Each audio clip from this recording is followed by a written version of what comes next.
Ya, jadi cukup jelas para bapak dan ibu kejadian manusia. Jadi Bu, Pak, bahwa manusia ini dijadikan dari dua unsur, dua kejadian. Berarti manusia ini tubuhnya dua. Tubuhnya dua. Tubuh yang halus, tubuh yang kasar. Tubuh yang kasar dikatakan jasad manusia. Tubuh yang halus dikatakan roh manusia. Ya kan? Jasad manusia itu dikatakan diri yang zahir, roh manusia dikatakan diri yang batin. Sesuai dengan Luqman 20, wa asbaha alaikum ni'amahu jahirata wa batinatan. Allah mengkurniakan pada kamu ada diri zahir, diri batin, nikmat zahir, nikmat batin. Luqman 20, Al-Hadid ada 9 ayat. Tapi bukan batin, alirkan kepercayaan, Quran dan sunnah Rasul. Nabi juga mengatakan awalan wa akhiran zahiran wa batinan, ya. Jadi di jasad manusia tadi dikatakan diri apa tadi? Diri apa tadi? Diri zahir. Roh manusia dikatakan diri apa? Diri batin. Jadi diri kita pada dua, ada zahir dan batin. Kalau diri zahir ini bekerja, berbuat dia, itu dikatakan amal syariat namanya. Ya, amal syariat. Kalau diri batin ini bekerja, berbuat, itu amal hakikat namanya. Jadi amal kita cuma dua macam kata Rasulullah, syariat dan hakikat. Kata Allah juga, as-syariatu bila hakikatu atilah, wal hakikatu bila syariatu batilah. Kalau bersyariat saja tanpa hakikat, atilah, kosong melompong, sia-sia, capek sajalah saban nadi rukuk sujud. Hakikat tanpa syariat batal, tidak sah. Bersyariat tanpa berhakikat bertubuh tak bernyawa. Berhakikat tanpa syariat bernyawa tak bertubuh. Kita ada tubuh dan nyawanya. Sejelas-jelas saya bicara. Jadi amal kita dua macam, syariat dan apa tadi? Hakikat. Dah. Tolong Bapak tunjukkan yang mana amalan syariat itu. Syariat Rasul itu mana? Syariat Nabi. Yang dikatakan amal syariatnya macam mana? Supaya jelas kita. Yang dikatakan amal syariat Bu, Pak, kauli dan fi'linya, ucapan dan perbuatannya. Itu amal syariat. Amal syariat dapat dilihat, dapat didengar. Apa diucapnya bisa didengar, apa kerjanya sujud dapat dilihat. Itu amal syariat. Jadi amal syariat itu ucapan dan perbuatan. Jadi kalau kita sembahyang baru pandai membaca, baru pandai berbuat, itu amal syariat. Amal jahir, amal luar namanya. Yang mana amal hakikat? Qalbinya, hatinya. Instruksi Allah dan Rasul, setiap kita memperhambakan diri beramaliyah, alat tiga macam, qalbi, qawli dan fi'li, hati, ucapan dan perbuatan. Kan itu semua. Ada rukun sembahyang 13 perkara yang wajib. Ada rukun 13 pada rukun qalbi, qawli dan fi'li. Hati, ucapan dan perbuatan. Rukun fi'li taluk pada sifat basar. Apa yang dikerjakan Nabi dapat dilihat. Ada hadisnya. Rukun qauli takluk pada sifat sama. Apa yang diucapkan Nabi dan sembahyang bisa didengar. Ada hadisnya. Rukun kalbi takluk pada sifat ilmu. Apa isi Nabi tidak akan tahu kita isi hati Nabi kalau tidak punya ilmu. Saya tahu kita. Jadi amal kita dua macam, syariat dan hakikat, ya. Nah, yang mana amal syariat ucapan dan perbuatan. Yang mana amal hakikat kalbinya. Jadi alat memperhambakan diri, alat beribadah, kalbi, qauli dan fi'li, hati, ucapan dan perbuatan. Ada? Ya. Hati, ucapan dan perbuatan. Tolong Pak, ibu-ibu tunjukkan yang mana amalan fi'li, amalan perbuatan itu yang macam mana? Yang berhubungan dengan tubuh manusia. Nah, itu dia. Berhubungan tubuh manusia. Contohnya, Asmai, berdiri betul. Ruku, iktidal, sujud. Ya, tawaf, sa'i. Pokoknya berkaitan dengan tubuh itu amalan fi'li, amalan perbuatan namanya. Jelas? Yang mana amalan qauli, amalan lidah itu yang macam mana? Yang berkaitan dengan lidah. Contohnya, subhanallah, Allahu akbar, membaca ayat, berselawat, yang mengeluarkan kata-kata yang indah, yang baik. Ini amalan qauli. Yang mana amalan hati? Inilah tidak dipelajari Islam masa kini. Di mana-mana pelajaran cara membaca, cara berbuat. Sembahyang itu begitu. Begini, perbuatnya gini baca. Begini tawafnya begini baca. Tubuhnya sujud, lidah membaca, hati nggak tahu. Tubuhnya tawaf, lidah membaca, hati kemana? Yang ditengok Allah hati kita. Innallaha la yanzuru ila ajsamikum wala ila suwarikum walakin yanzuru qulubikum. Allah enggak menengok rupa dan perkataan, menengok hati kamu. Supaya tahu kita enggak mempelajari hati. Sudah. Ilmu fi'li, ilmu perbuatan itu kita pelajari untuk apa? Untuk apa kita pelajari ilmu fi'li itu, perbuatan? Supaya tahu kita cara-cara menyembah Allah. Macam mana berdiri betulnya, rukuk, i'tidal, sujud menurut sunnah, ya. Dan bagaimana tawaf sa'inya itu, ya, pekerjaan perbuatan itu. Ini. Jadi ilmu fi'li perbuatan itu kita pelajari supaya tahu mau cara-cara macam mana menyembah, macam mana berdiri betul, rukuk itu, sujudnya menurut Quran dan sunnah. Ini. Itu ilmu perbuatan. Ilmu qauli kita pelajari supaya pandai memuji Allah. Allahu Akbar, subhanallah. Ya, membaca ayat. Ini. Ilmu hati kita pelajari untuk apa? Untuk mengenal yang kita puji, untuk mengenal yang kita sembah. Kalau kita hanya pelajari ucapan dan perbuatan, Allah tidak bisa dikenal dengan ucapan dan perbuatan. Allah tidak bisa dilihat dengan mata kepala. Allah tidak bisa didengar dengan telinga. Allah tidak bisa dirasa dengan lidah. Allah tidak bisa diraba-raba dengan tangan. Dengan apa? Al-ilmu silmani fa ilmu batini fi qalbi fadzalika huwal ilmu nafi'i. Ilmu itu dua macam. Ilmu batin dalam hati itu sangat manfaat. Apa manfaatnya? Maka jabal fuadu mara'a. Tidak dusta, tidak bohong apa yang dilihat mata hati. An-Najmi ayat 11. Mata hati. Tahu bapak-bapak, ibu-ibu mata hati? Ibu tahu mata hati? Mata hati itu apa? Kok bisa mengenal Allah? Kok bisa melihat yang gaib? Apa itu mata hati? Coba saya contohkan, saya ilmiahkan dulu ya. Kita kasih misal dulu. Nah, ibu-ibu coba, atau besok nanti malam ibu coba jalan di bawah pokok kelapa sawit. Gelap tuh kan? Gelap nggak bu? Kelapa sawit kan? Gelap ya? Gelap. Ibu jalan di situ. Begitu ibu jalan di bawah kelapa sawit yang gelap itu, begitu jalan lewat seekor ular, nampak nggak? Hah? Tidak nampak ya? Nampak? Ibu bisa nampak dalam gelap? Tidak kan? Nggak nampak. Kenapa tidak bisa nampak? Kena gelap. Begitulah batas kemampuan mata kepala. Itulah kita buktikan. Kemudian jalan lagi di bawah sawit. Bawa jalan bawah sawit, bawa senter. Begitu jalan kita lewat seekor ular, kita senter. Nampak enggak? Nampak. Kenapa bisa nampak? Karena ada cahaya. Yang menampakkan mata kepala apa cahaya? Cahaya. Kenapa kita nggak kenal Allah? Hati kita tidak bercahaya. Jadi apa itu mata hati? Afaman sarahallahu sadarul Islam fahuwa nuri mirabbihi. Apabila Islam ditanamkan dalam dada dan hatimu, tidak lain itu nur daripada Tuhan kamu. Al-Jum'ah 22 An-Nur, banyak ada 97 ayat. Mata nur Allah pernah kita tahu nggak? Pernah. Kita tidak pernah mempelajari hati. Yang kita pernah lihat nur Laila, nur Habni, nur Aini. Akibat umat Islam pada saat ini tidak mempelajari soal hati, maka intrusi Allah. Wa fi anfusikum afala tubsirun. Coba dalam diri kamu introspeksi, tengok ke dalam. Al-Jariyat ayat 21. Hati. Bu, Pak, di dalam kehidupan dalam dunia ini, hati ini membawa peranan penting. Disebabkan hati kita bisa pecah belah. Disebabkan hati kita bisa menegakkan kesatuan dan persatuan. Disebab hati kita bisa menjadi manusia tukang fitnah, tukang caci, munafik, menyalah-nyalakan orang padahal dia sesat. Disebabkan hati kita bisa menjadi manusia berakhlak kalimah, akhlak yang mulia, bersopan santun, budi yang luhur. Disebabkan hati kita masuk neraka jahanam. Disebabkan hati kita bisa masuk jannatun naim. Begitu peranan hati. Kalau gitu peranan hati, ada apa sebenarnya dalam hati itu? Kok begitu dahsyat paranannya? Ada apa? Tanya Allah, Al-Baqarah ayat 10. Fi qulubihim maradun. Dalam hati mereka itu ada penyakit. Penyakit.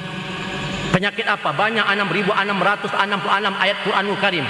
6.666 urat di tubuh manusia yang telah diproses oleh kedokteran. 6.666 penyakit dalam hati manusia itu. Bukan sedikit. Penyakit yang paling bahaya, hawa nafsu, iblis, setan, kasih ke dunia, loba, tamak, rakus dan bahil, pemarah, bengis, dendam, kesuman, hasad, dengki, fitnah, munafik, ujub, ria, iri, cemburu dan pengkhianat, lalai, lupa, jahil, murakab. Terbahaya. Kita biarkan penyakit itu. Sambungan ayat, fazadahumullahu marada, ditambah Allah itu penyakit. Kita biarkan terus-terus, kita tidak cari antinya, pembasminya. Kita biarkan ujung ayat, walahum azabun alima bima kanu yakdzibun. Bagi mereka lah azab yang sangat pedih karena mereka pendusta. Papat di luar, pancung di dalam, lain di mulut, lain di hati. Bak pantun mengatakan asap api gulung gemulung, bakar sampah buang syaratnya, ibarat gunting makan di ujung mulut manis, apalah gunanya. Allah Akbar kata lidah, tapi jengkol yang diingatnya. Ini macam mana membersihkan hati? Likuli sayin sakatun, kata Rasulullah. Ya, segala sesuatu ada pembasminya, pembersihnya. Alat membersihkan tubuh manusia pakai air. Menurut ilmu fikih, tandanya bersih, hilang bau, hilang warna, hilang rasa. Alat menyucikan hati pakai apa? Ya, baca istighfar Bu ya, istighfar. Kan gitu ya. Kalau membersih hati, kata Ustaz, baca banyak baca istighfar. Astagfirullahaladzim, ya Bu. Betul? Baik. Istighfar letaknya di mana Bu? Di lidah. Hati di dalam, terima di akal, dibaca di luar dalam bisa bersih. Ya, agama harus diterima dengan akal ya. Kalau agama tidak di akal, bukan agamanya. Jangan agama di akal-akal. Coba masjid itu kotor di dalam, rame-rame kita di luar, bersih dalam, bersih bisa bersih. Atau kita sapu luar nih bersih-bersih, bisa ikut dalam bersih? Enggak bisa. Puasa kalatun kalbu zikrullah, alat membersihkan hati, ingat Allah, kata Rasulullah. Tapi nggak mungkin kita bisa ingat sebelum kenal kepada yang dia ingat. Bersihkan itu. Qad aflaha man tazakka, beruntung orang yang suci hatinya. Wa zakara rabbihi, dia mengingat Tuhannya. Pasalla, baru ditegakkan salat. Apa hukumnya orang nggak bersih hati? Qad aflaha man tazakka, beruntung orang yang suci hatinya, yang bersih hatinya. Kalau nggak bersih, apa hukumnya? Qad aflaha man jaqqaha wa qad haba man dasaha. Beruntung orang yang suci. Sesat manusia tidak suci hatinya. Samsi ayat 9. Cerita. Apa hukumnya orang hati gak bisa ingat Allah? Fawailul kasyatu qulubuhum min zikrillahi ulaika fi dalalin mubin. Celaka bagi mereka yang hati tidak ingat Allah, mereka itu sesat yang nyata. Sampai mana sesat orang yang enggak ingat Allah itu? Ulaika kal an'am, mereka itu seperti binatang. Balhum adallu, lebih sesat daripada binatang. Ulaika humul ghafilun, itu orang yang lalai yang tidak ingat Allah. Al-Arab 179. Itu hukum enggak ingat. Apa hukumnya orang yang tidak menegakkan salat? Ya, kalau kita dengar Rasulullah mesti enak di telinga. Man taraka salata muta'amida faqad kafara jahara. Barang siapa meninggalkan sembahyang dengan sengaja, kafir yang nyata. Mesti enak. Arti kafir engkar, arti berdosa. Tapi kalau Allah ngomong, orang tidak sembahyang wala tusalli ala ahadin minhum mata abada. Orang yang tidak sembahyang kalau mati jangan sembahyang selama-lamanya. Wala takum ala kabrihi, jangan berdiri, jangan pijak kuburannya itu. Innahum kafaru billahi wa rasulihi, karena dia kafir pada Allah dan Rasulnya. Wa matufahum fasikun, matinya fasik sesat. At-Taubah 84. Jangan coba-coba Bu, ada orang nggak sembahyang kita sembahyangkan. Jangan coba-coba. Dalam hukum Al-Quran dan hadis tidak ada hukum-hukum toleransi, mengingat, menimbang, memutuskan saudara, tidak ada. Kalau kita turut menyembayang orang tidak pernah sembayang, man anasasan ala maksiatin walau bisakin kalimatin kana asarikul fiha. Barang siapa membantu orang yang telah berbuat maksiat walaupun satu patah kata, sufa kamu dengan dia. Rahul Bukhari Muslim. Jangan coba-coba. Allah itu Maha Pengasih, Maha Penyayang, Maha Kejam orang yang tidak mengingatnya. Nah, saya tahu kita. Nah, cuma kadang-kadang soal mengingat ini Bu. Bagaimana orang yang dikatakan bersih hati itu macam mana? Ingat Allah? Oh bukan, itu kalimat kedua ini, Al-A'la ayat 2. Wa zakar rabbih ini kalimat kedua, enggak mungkin dia disikat sebelum hatinya bersih. Orang yang dikatakan hati bersih, dia hati mengenal Allah. Itulah. Dapat kenal baru wajah karena baru bisa diingatnya. Sudah kenal bisa ingat, boleh sembahyang. Pas salat maka tegakkan salat. Toh surat Al-A'la ayat 14. Kenapa sekarang kita hati kita tak kenal Allah, sembahyang tak apa kita ingat? Ya? Apa penjawabnya itu? Bal tu'sirunal hayatad dunya wal akhiratu khairu wa abqa. Karena mereka tuh mabuk gila dunia. Dia enggak sadar akhirat kekal selama-lamanya. Nah, cuma masalah kadang-kadang ingat ini salah pengertian nih Pak. Nah, kata orang sembahyang itu ingat. Sembahyang bukan ingat, perintah kerja jadi kan. Tegakkan sembahyang untuk ingat. Nah, sembahyang bukan ingat, perintah kerja. Tegakkan salat. Salat itu kita kerjakan untuk mengingat yang memerintah. Yang kita ingatkan perintah Allah, zuhur asarnya. Allahnya kemana ingat? Ada yang mengatakan ingat itu subhanallah, alhamdulillah itu bukan mengingat, memuji Allah. Kalau sembahyang itu ingat, subhanallah, alhamdulillah itu mengingat, praktekkan 11 ayat Quran. Pertama An-Nisa ayat 103. Uzkurullaha zikran katsira. Fadzkurullaha qiyaman wa qu'udan wa ala junubikum. Ya, banyak-banyak ingat Allah waktu duduk, berdiri, berjalan, berbaring di mana saja berada. Dalam jalan pun kita ingat Allah. Kalau sembahyang ingat Allah, silakan sambil jalan sembahyang, bisa enggak? Coba bikin kali. Kan enggak bisa, berarti bukan ingat. Kalau subhanallah alhamdulillah dikatakan ingat, silakan sambil jalan. Ibu pergi belanja. La ilaha illallah subhanallah, mau mana ibu belanja? Alhamdulillah, gila ibu ni kata orang. Kan masuk akal. Atau dalam WC lah. Sebab Allah bilang di mana saja ingat. Biar di WC. Kalau di WC enggak ingat Allah, mati di tempat kotoran, dicampakkan Allah ke kotoran sana. Nah, kalau dikatakan la ilaha illallah subhanallah itu ingat, nah, silakan sambil buang air besar. Subhanallah, la ilaha illallah, pret, alhamdulillah, haram hukumnya. Allah ada menjelaskan, cuma kita nggak mengerti. Kalau nggak punya ilmunya. Al-A'raf 205 dijelaskan Allah yang soal mengingat. Wazkur rabbaka, ingat Tuhanmu, pakai otak. Di mana diingat? Pinapsika, dalam diri kamu. Tadaruan, dengan lemah lembut, rasakan betul-betul. Wahifatan minal jahri minal qawli, bukan disebut-sebutkan pakai lidah. Bil hurwil asal, dari pagi hingga petang. Wala takum minal ghafilin, jangan kau lalai-lalaikan. Jangan lupa. Al-Araf 205. Oh, tidak disebutkan, dibikin di dalam. Gitu. Macam mana? Nggak bisa kalau nggak kenal. Nah gitu Bu ya.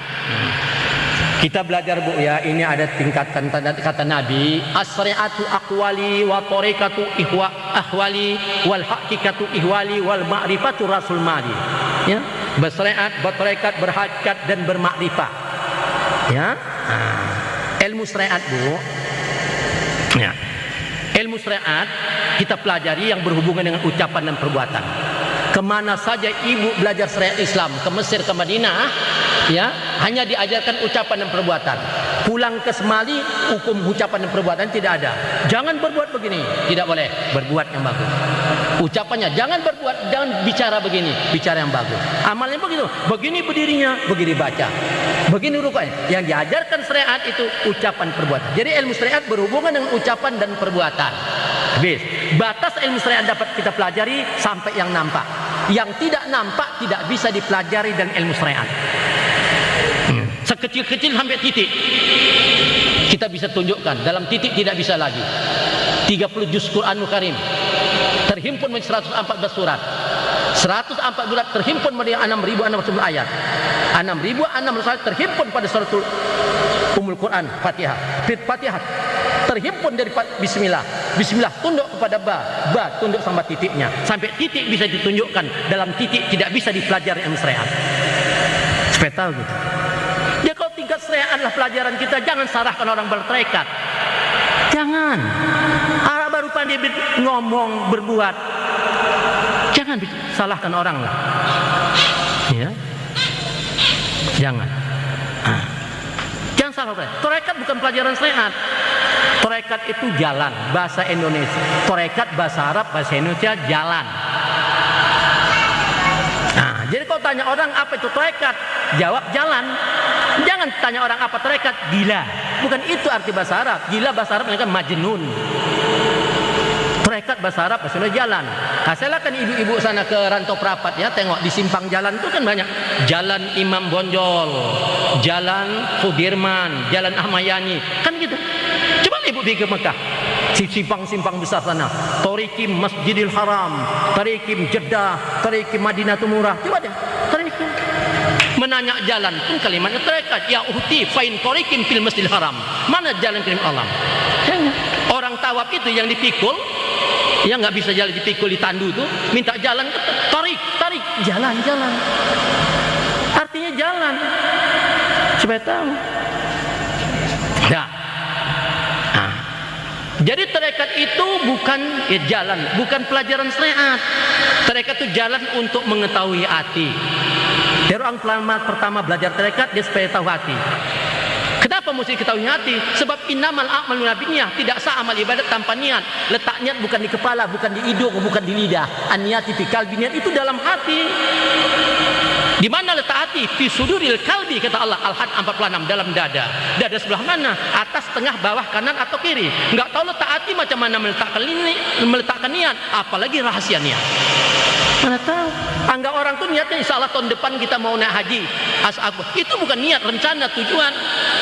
Niat di dalam hati. Nah, jadi ilmu tarekat jalan untuk mengetahui hati. Itu ilmu tarekat. Sudah tahu di hatinya, baru diselidikinya dalam hati ada apa. Oh, ditengok dalam hati rupanya ada penyakit tadi, fi qulubim maradun. Kalau ada penyakit ini harus dibasmi. Apa alat pembasmisnya? Wa saqalatun qalbu zikrullah, kata Rasulullah dalam hadis Bukhari. Alat pembersih hati ingat Allah. Macam mana mengingat? Belum tahu. Jadi ilmu tarekat berhubungan dengan hati, batas sampai membersihkan hati. Baru tingkat itu. Kita sudah belajar syariat, sudah belajar tarekat.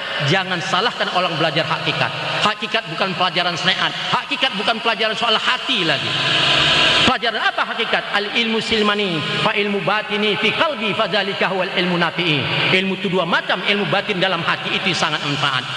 Apa manfaatnya? Maka jabal fuadu mar'a, tidak dusta tidak bohong apa yang dilihat mata hati. Jadi ilmu hakikat itu berhubungan dengan ilmu gaib. Allah itu gaib. Batas ilmu hakikat kita pelajari sampai rasa. Malam yaju lam yadri, barang siapa tidak merasa tidak tahu. Kita baru cerita Tuhan, belum tahu rasa macam serta Allah, nggak tahu. Udah. Sudah pelajar syariat, sudah pelajar tarekat, sudah pelajar hakikat. Jangan salahkan orang belajar makrifah. Kita belum sampai situ, itu tinggi. Belum. Makrifah bukan pelajaran syariat, makrifah bukan pelajaran tarekat soal hati, ya. Ya. Makrifah bukan pelajaran soal hakikat lagi. Tapi makrifah dia katakan rabtu rabbi birabbi. Hubungan antara Allah. Aku memandang Allah dengan Allah, aku memandang Allah dengan Allah. Batasnya man arafa rabbah pasal jasad, barang siapa mengenal Tuhannya maka karamlah dirinya. Ini jadi jangan salah-salahkan. Kita baru pandai mengucap, membaca dan sembahyang sudah menyalah-nyalahkan orang. Janganlah. Dah. Tingkat beramal pun di 4 macam: syariat, tarekat, hakikat dan bermakrifah. Tingkat cara beramal. Nah, umpamanya amal syariat lah. Nah, kalau sini enggak lah barangkali ya. Nah, kalau orang syariat memanya, tapi bukan di sini. Sini bagus-bagus saya tengok. Amal syariat, pemanja bertasbih. Subhanallah, subhanallah, alhamdulillah, alhamdulillah, Allahu akbar. Siapa yang dipujinya, Bu? Kalau dia kata subhanallah, subhanallah, siapa yang dipujinya? Hah? Siapa dipujinya? Allah. Kan ya, Bu? Subhanallah itu kita pujikan Allah, Maha Sungguh Allah. Yang kita. Tapi Allah tuh nggak tahu kita kan. Serupa Cina tuh. Cina apa nih? Langit dan bumi Allah yang bikin lah kata. Tapi nggak tahu Allah tuh. Sama dengan beo-beo itu. Allahu Akbar, pandai dia. Tapi nggak tahu dia. Beo itu kan binatang. Itu maka kata Allah. Ulaika kal am, mereka seperti binatang, balhum adalu, lebih sesat daripada binatang. Pandai mengucapnya nggak tahu. Supaya tahu. Jadi pandai subhanallah, tapi nggak tahu dia. Allah itu mana? Itu tingkat syariat. Tarekat enggak? Subhanallah, subhanallah, siapa yang dipujinya? Hah? Allah. Sama saja dengan syariat begitu. Orang tarekat subhanallah, subhanallah, yang dipujinya, yang diingatnya itu Allah sesuai dengan Quran. Wa zkur rabbaka, ingat Tuhanmu di mana? Fi nafsika, dalam diri kamu. Yang diingatnya. Nah, itu sudah tahu. Tingkat hakikat enggak lagi. Subhanallah, subhanallah, siapa yang dipujinya? Bukannya diingatnya, yang dirasakannya. Malam yajib nadi, barang siapa tidak merasa tidak tahu. Macam mana rasa Allah? Wa huwa ma'akum aina ma kuntum, Allah beserta kamu di mana saja kamu berada. Coba akan sertakan diri ibu sama es, apa rasanya? Bu, coba dekatkan diri ibu sama apa rasanya? Sama es? Dingin. Coba sertakan diri bapak sama api, apa rasanya? Panas. Coba sertakan diri bapak ibu-ibu sama Allah, apa rasanya? Itu yang tak tahu aku. Macam mana mau tahu? Itu tingkat hakikat, dirasa. Tingkat ma'rifah bukan lagi subhanallah, subhanallah. Siapa yang dipujinya? Bukannya diingatnya, bukan dirasakannya. Antas hada Allah ilah, yang disaksikannya. Begitu jelas dan terang. Allah itu gaib bagi yang tidak mengenal. Bagi yang mengenal Allah itu nyata dan terang. Ini ditakutkan Rasulullah. 120 hari lagi Rasul meninggal dunia. 4 bulan lagi dikumpulkannya sahabat. Hadir sahabat waktu itu 60 sahabat. Baca hadis Bukhari, Tabrani. Apakah Rasulullah? Ya ayuhal ikhwan, wahai saudara-saudaraku sekalian. Ya'ti 'alan nas zamanu la yabqa minal islami ila ismuhu. Akan terjadilah bagi manusia di zaman akan datang Islam itu tinggal nama. Wala minad dini ila rasmuhu. Agama itu tinggal model, tinggal bentuk, tinggal keturunannya lagi. Wala minal Qur'an ila darsuhu. Quran itu tinggal di ucapan, tinggal di bibir. Yu'amiru masajidahum wa huwa arabun an zikrillah. Banyak orang nanti beramal di dalam masjid tapi di dalamnya kosong yang ingat Allah. Asaru al-jalika zamanu ulama'hum. Yang paling bahaya di zaman akan datang adalah ulama-ulama itu. Ini takut ke Rasul. Ulama yang takut ke Rasul. Islam tidak bisa dihancurkan Yahudi, Majusi, kafir Quraisy, Kristus, Buddha, tidak bisa. Siapapun tidak bisa menghancurkan Islam ini. Tapi Islam itu sendiri, terutama para ulama. Bertanya para sahabat, qultu ya Rasulullah, katakan ya Rasulullah, ulama yang bagaimana engkau takutkan itu? Faqala Rasulullah, berkata Rasulullah, yakuna fil akhirut zaman ubadi jahilul ulama'i fasikun. Akan terjadilah nanti akhir zaman banyak manusia beramal ibadat bodoh-bodoh, tolol-tolol disebabkan umat fasik, umat sesat. Berapa banyak umat sembahyang enggak tahu, menyembah Allah tak tahu Allah itu berada di mana. Di muka atau di samping. Ya, itulah. Ibu, ya. Mau saya tunjukkan Allah berada di mana? Bapak-bapak mau saya kasih tahu? Ibu mau? Mau ya? Nah, kan kita dengar ustaz-ustaz kan, ibu selalu nengok TV ya. Ustaz-ustaz selalu berkata kan, nah, apa kata ustaz ya? Ini saya tunjukkan. Nah, supaya kita dengarkan kata-kata ustaz-ustaz. Apa katanya? Bapak-bapak, ibu-ibu, saudara para pemirsa, menyerahlah kepada di atas. Mintalah kepada di atas, Bu. Bersujudlah kepada yang di atas. Berarti Bu, Pak, yang di atas itu siapa? Siapa? Kalau lah Ustaz kami bilang begitu, menyerahlah kepada di atas, mintalah kepada di atas, bersujudlah kepada di atas. Berarti yang di atas siapa? Allah, iya kan? Allah. Di atas itu Allah. Ada dasarnya, ada Bu, ada 7 ayat. Al-A'raf 54, Yunus ayat 4, Al-Hadid ayat 4, ada 7 ayat. Bunyinya serupa. Inna rabbakumullahu alladzi khalaqas samawati wal arda fi sittatin ayamin tsumma stawa 'alal 'arsy. Sesungguhnya Tuhanmu itu Allah yang menjadikan 7 lapis langit bumi dalam waktu 6 masa. Kemudian Allah bersemayam di atas aras.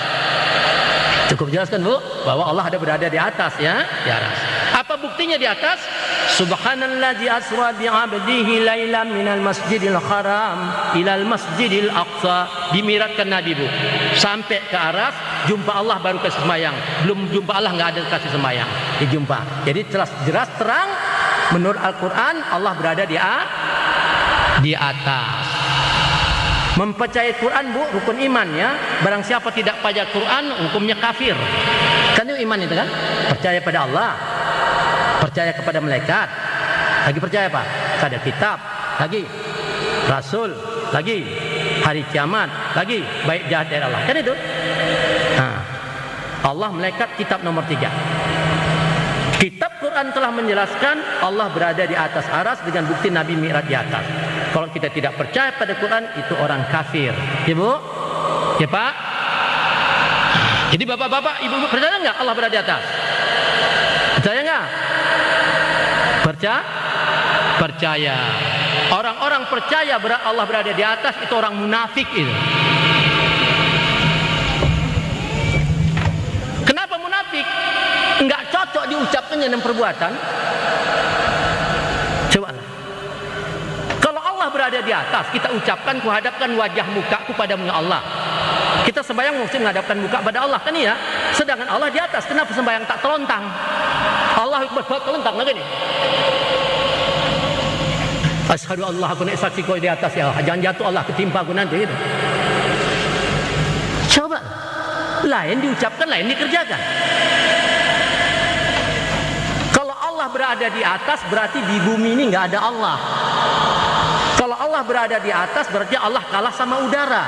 Udara di mana-mana ada. Kalau Allah berada di atas, berarti yang pertama kali mengenal Allah orang Amerika sama orang Rusia, naik Apollo. Kita mau naik apa? Orang desa paling tinggi naik pokok kelapa. Coba. Begitu banyak ayat hadis menyatakan kok Allah tuh di atas, supaya jawab dengan kafir. Coba, begitu banyak ayat. Cobalah catat ayatnya lah. Catat situ. Pertama At-Taubah ayat 40. Innallaha ma'ana. Allah itu beserta kita, Bu, bukan jauh. Al-Hadid ayat 3. Huwa huwa ma'akum ainama kuntum. Allah beserta kamu di mana saja kamu berada. Di mana berada Allah itu? Baca Al-Baqarah 186. Fa iza sa'alaka anni fa inni qarib. Apabila hamba aku bertanya pada Muhammad tentang aku, katakan aku dekat, bukan jauh. Di mana dekatnya? Saya akan baca surat Qaf ayat 16. Wa nahnu aqrabu ilaihi min amri warid. Allah lebih dekat, lebih hampir daripada urat lehermu.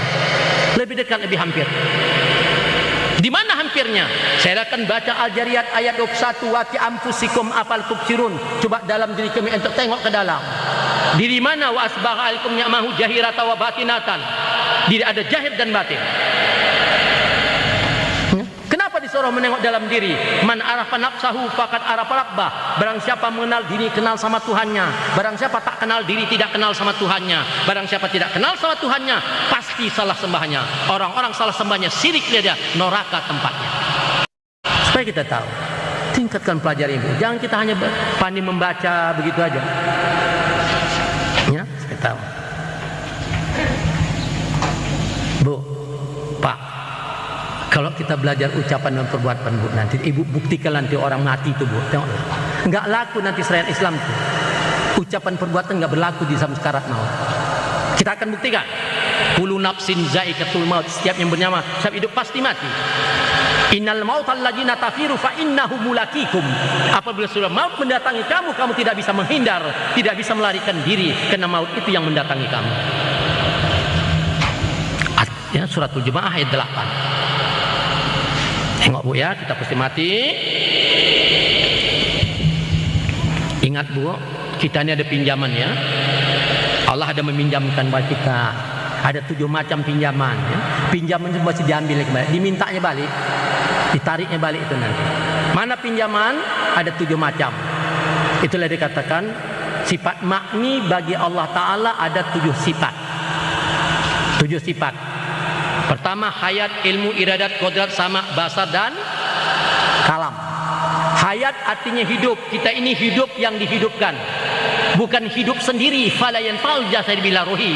Tidak hidup tubuh tanpa nyawa, takkan hidup nyawa tanpa Allah. Kita mempunyai ilmu, diberikan ilmu. Ya, iradat pengenalan, kita dapat mengenal sesuatu karena diberikan pengenalan. Kodrat, kita mempunyai kekuatan karena diberi kekuatan. Sama, kita bisa mendengar karena didengarkan.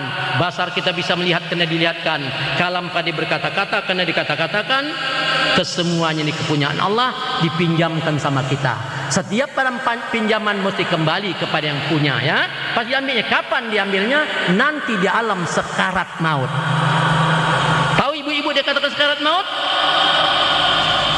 Yang dikatakan sekarat maut itu dibilangkan hidup sudah tidak bisa apa-apa, diteteskan air pun sudah tidak tertelan, dibilangkan mati, napas masih ada. Itu sekarat maut. Dengar itu. Nah, kita buktikan nanti kalau kita separuh-separuh saja ucapan perbuatan belajar Islam. Tengok, telentanglah ayah kita di alam sekarat maut. Telentang. Ya. Waktu ayah telentang, penuhlah mengumpul mengelilingi ayah kita tadi. Siapa mengelilinginya? Cucu-cucunya, anak-anaknya, ibu kita, kakak, abang, saudara, jiran, kerabat, tetangga kita mengelilingi ayah kita di dalam sekarat maut. Apa kerja kita di situ? Sekedar menonton. Pertama kita tonton mata ayah kita, terbeliak ke atas, terbeliak ke bawah matanya, mendelik ke atas, mendelik ke bawah. Main sudah matanya. Ada menonton giginya mulai, katanya. Ada menonton tangan yang mulai tergenggam keras. Ada pula yang micit nadinya, tinggal satu-satu lagi detakannya. Dan ada pula yang membacakan Yasin.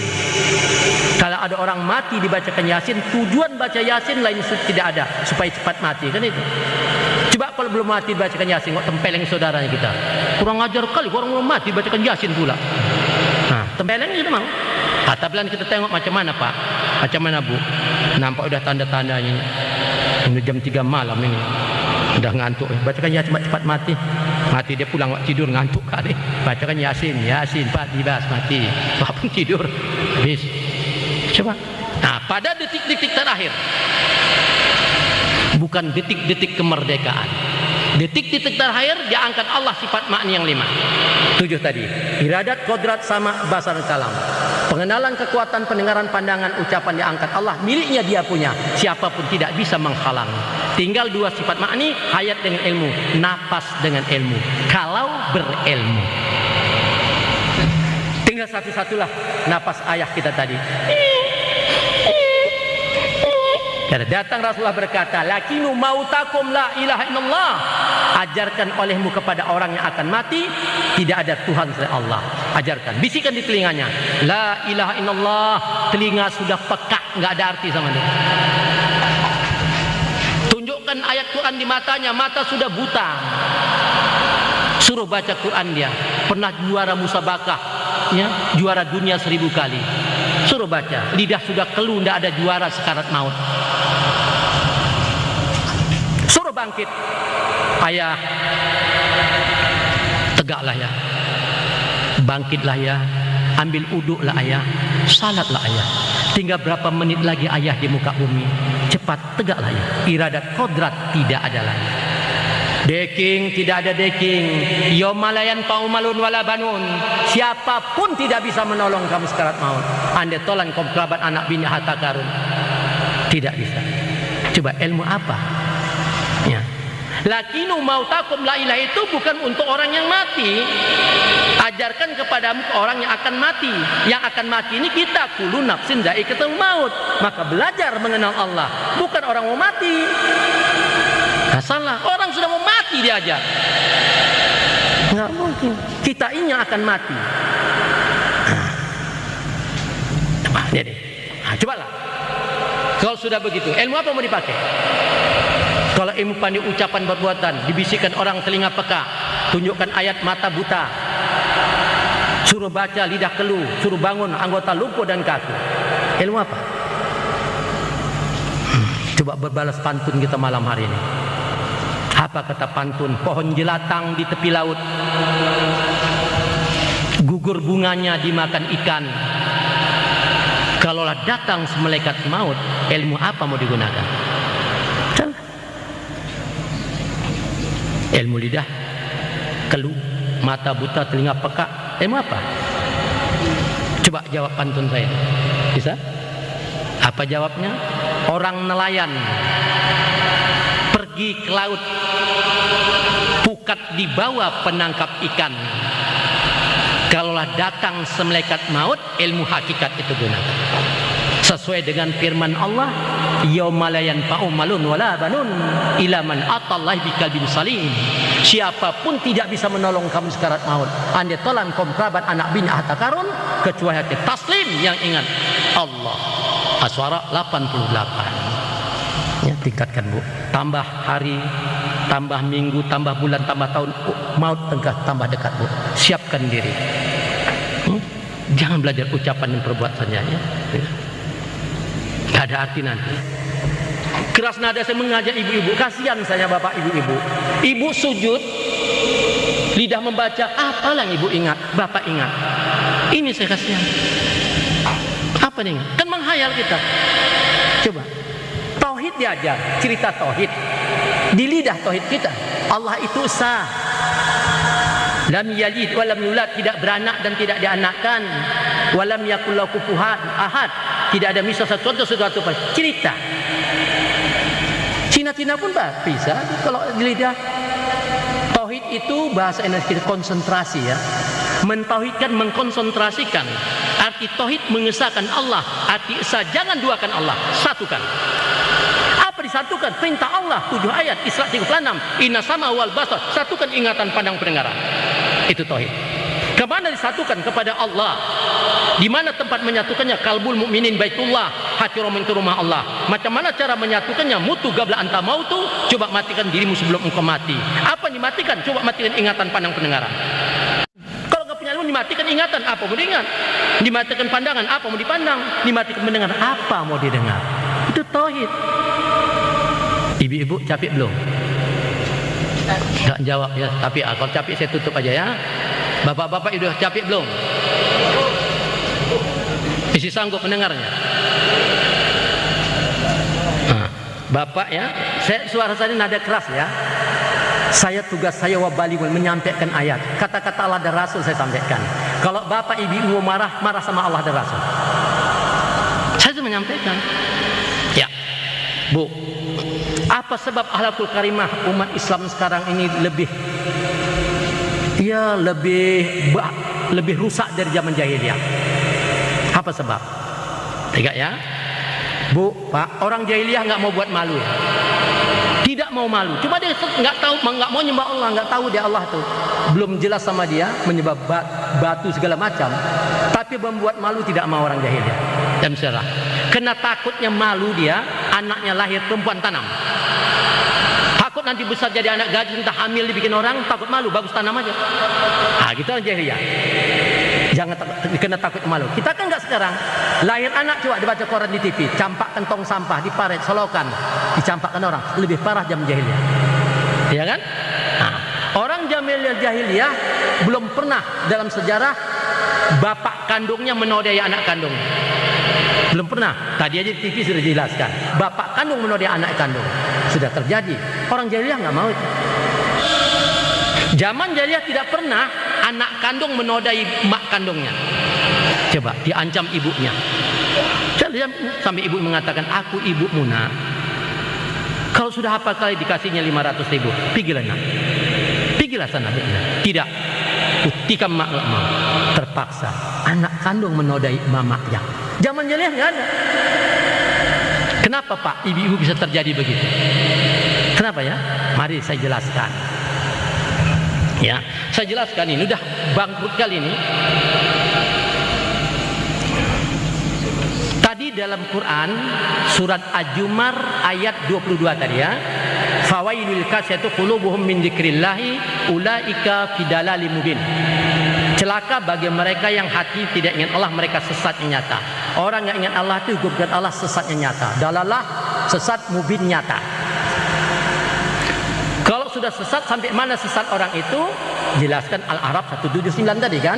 Ulaika kal an'am, mereka itu seperti binatang, balhum adalu, lebih sesat daripada binatang. Ulaika humul ghafilun, itu orang yang lalai tidak ingat Allah. Ya. Nah, yang enggak ingatlah lebih sesat dari binatang. Yang ingat Allah itu hamba Allah. Ana ma'abdi mazakarni, aku berserta dengan hamba yang ingat aku, kata Allah. Jadi enggak ingat itu lebih sesat daripada binatang. Coba Bu ya. Suami istri sekarang.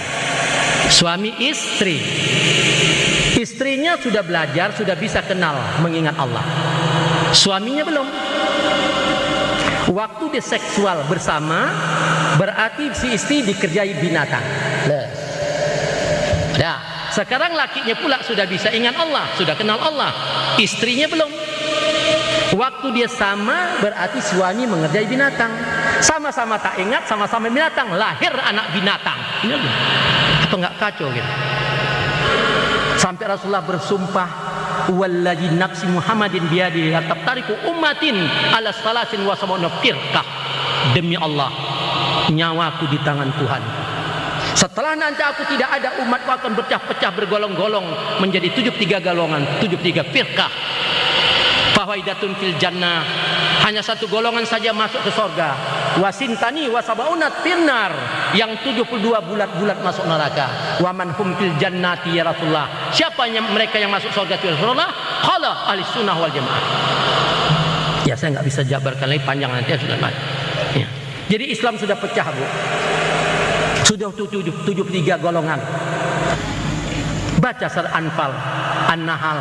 Coba baca itu. Kamu tidak bisa bersatu, kata Allah.